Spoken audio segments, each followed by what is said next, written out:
The dreaded riding in the rain. Well, in this video, I'm gonna cover 10 things you need to look out for when riding in the rain, and hopefully it will ease your fears. Now, I know that other channels have talked about this topic, but there may be things that I talk about that you may not have thought of, so hang tight.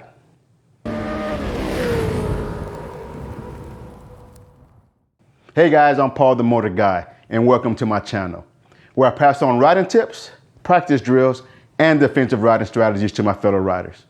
Now, I'm a rider coach, a motorcycle sergeant, and owner and instructor at ProRider Central Texas. Now, let me start first by telling you a quick story about my first experience riding in the rain. Now, it was the day after I graduated motor school. It rained for 2 weeks straight, nonstop. Now, I remember riding down a major highway next to the corporal who was training me, and I could feel the water from his bike hitting the side of my boots as we were riding about 70 miles per hour. Now, I remember thinking to myself, what the am I doing? Then I thought, well, I guess it can't get much worse than this. So I understand that riding in the rain is not natural. There's something wrong about riding on two wheels in the lane in the wet. Now, tip number one is that you want a quality set of rain gear that will keep you dry and that is breathable. Now, I would recommend getting something that is high vis. That way you have a better chance of being seen. And you don't want to be miserable when you're riding, because your mind will be fixated on that and not the hazards on the road. Now, tip number two. Now, everybody knows that the road is slickest the first 20 minutes after it starts to rain. Now, this is because the rain brings the oils on the road to the surface. So if you see what looks like rainbows on the road, that is the oil that is sitting on top of the road. So tip number three is lane positioning. So I like to pick a lane that has the least amount of standing water. Now, most of your roads are not going to be level, so the water will tend to pool up on the lower side. Now, usually I will ride in the wheel track of the vehicle in front of me, because this allows them to move most of the water out of my way before I get there. Now, tip number four is you don't want to ride through puddles, because you don't know what might be underneath the puddle, such as potholes.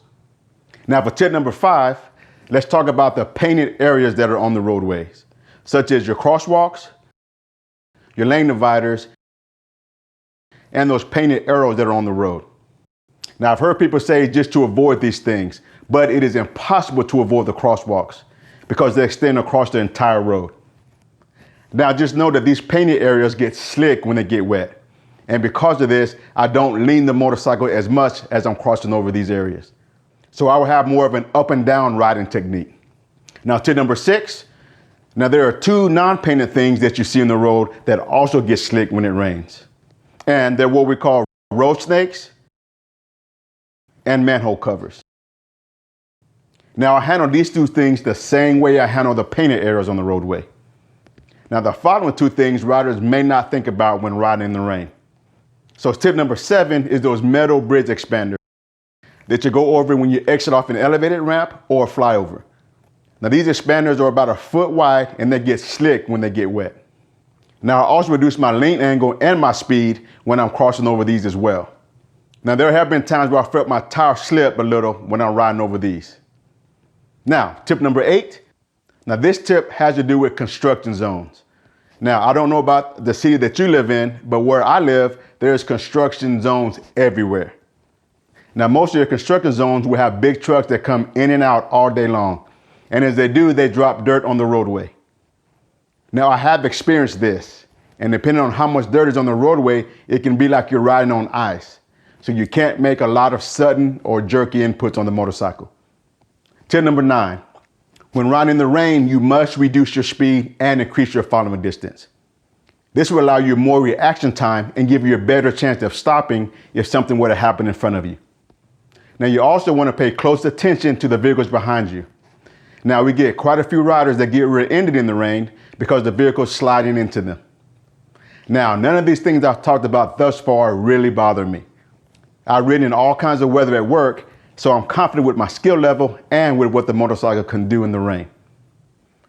But there is one thing that makes me a little bit nervous, and most riders may not think about it much.